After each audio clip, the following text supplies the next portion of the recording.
মধ্যরাত থেকে কার্যকর হয়েছে জ্বালানি তেলের নতুন দাম।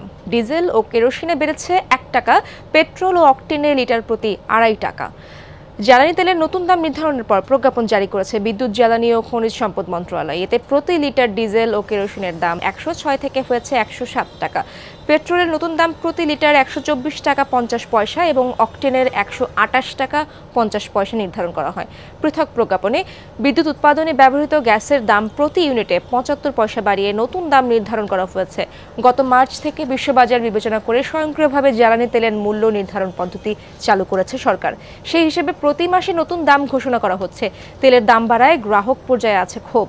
তাদের আশঙ্কা, তেলের দামের সাথে যাত্রীবাহী বাস ও নিত্য প্রয়োজনীয় পণ্যেরও দাম বাড়তে পারে। কেন বাড়াচ্ছে, কি রিজন? আমরা শুনতেছি ওয়ার্ল্ড ওয়াইড তেলের দাম কমতেছে, কিন্তু বাংলাদেশে এটা ধরেন আগের পজিশনও আসতেছে না, বা ধরেন খুব একটা রিজনেবল না। কি বলবো, দেশটা তো এভাবেই চলতেছে। প্রায় এরকম দেখায়, শুধু আমাদের কমায় 2 টাকা কমায়, আবার 4 টাকা বাড়ায়। অ্যাডজাস্টমেন্ট তো আমাদের মতো সাধারণ লোকের কোনো কাজে আসে না।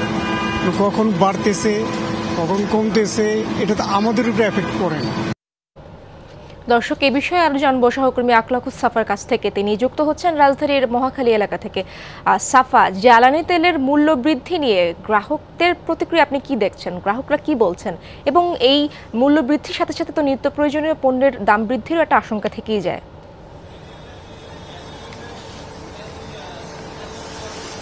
সেই আশঙ্কার কথাই বলছেন সাধারণ মানুষজন, এবং যারা গাড়ি চালক তারাও কিন্তু এটা নিয়ে বেশ কনসার্ন। আমি যেটা দেখলাম, অনেকেই কিন্তু এই বিষয়টা জানতেন না। সকালবেলা তারা তেল নিতে এসে জিনিসটা জানছেন এবং জেনেই কিন্তু অনেক অবাক হয়ে যাচ্ছেন। যেমন বলছিলেন যে যখন 89 টাকা থেকে 135 টাকা হয়ে গেল, তারপর 4 টাকা কমানো হলো এবং এখন আবার 2 মাসের ব্যবধানে 2.5 টাকা বাড়লো। এটাকে সরকার বলছে সমন্বয়, এবং যেটি আসলেই করা হয়েছে সমন্বয়, বলা হচ্ছে স্বয়ংক্রিয় পদ্ধতিতে এই সমন্বয়টা করা হয়েছে। এবং এই সমন্বয়ের জায়গা থেকেই কিন্তু আমরা দেখতে পাচ্ছি যে 4 টাকা বেড়েছিল মার্চের 7 তারিখে, কমেছিল, এখন আবার সেখানে 2.5 টাকা বেড়েছে। সেই জায়গা থেকে আমরা একটু কথা বলতে চাই একজন চালকের সঙ্গে। একটু কথা বলি আপনার সঙ্গে। তেল নিতে আসছেন?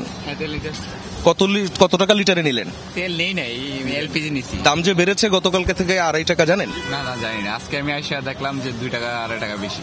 জানি না। এর আগে যে মার্চে কমেছিল 4 টাকা, সেটা জানেন? হ্যাঁ, সেটা জানি। এই যে কমা এবং বাড়া, এই বিষয়ে আপনার কিছু বলার আছে? এখন কি বলো, তারা ইচ্ছে মতো বাড়াইতেছে কমাইতেছে, কারণ আমাদের কি করে, আমাদের কোম্পানির গাড়ি চালাচ্ছি আমরা, এখন তো আমরা কিছু বলতে পারি না এই বিষয়ে। এখন সরকার ইচ্ছা মতো তেল বাড়াচ্ছে, একবার কমাচ্ছে, এটা তো আসলে ঠিক না। এগুলা মানে ওই কিছুদিন আগে মানে এমন ভাবে তেলটা বাড়লো, আবার হুট করে যে কমলো 4 টাকা, এখন আবার যে 2 টাকা বাড়লো, আবার কি বেড়ে যায় কিনা। এখন আসলে আমরা এইভাবে তো হয় না, হুটহাট করে তো হয় না, এগুলা তেল যে বাড়ার রেটগুলো এগুলো তো হয় না। ওকে, ধন্যবাদ আপনাকে। ইরশাদ, আপনি শুনছিলেন, মানুষ বলছে সরকার ইচ্ছা করে দাম বাড়াচ্ছে কমাচ্ছে। যদি এই যে স্বয়ংক্রিয় যে পদ্ধতি, প্রাইসিং মেথোডোলজিটা যেটি করা হয়েছে, সেই বিষয়টি কিন্তু এখনো পর্যন্ত মানুষ কতটুকু বুঝছেন। কিন্তু মানুষ যেটাই বুঝুক না কেন, তাদের কিন্তু একটা প্রশ্ন রয়েই গেছে, সেটি হচ্ছে যে এটার সাথে যে জিনিসপত্রের দাম বেড়ে যাওয়ার যে বিষয়গুলো আছে, বাসের ভাড়া বেড়ে যাওয়ার বিষয়গুলো আছে, এবং এরই মধ্যে কিন্তু বাস চালকরা তারা কিন্তু বলছেনও যে যেহেতু বেড়েছে এখন সেটিও সমন্বয় করতে হবে।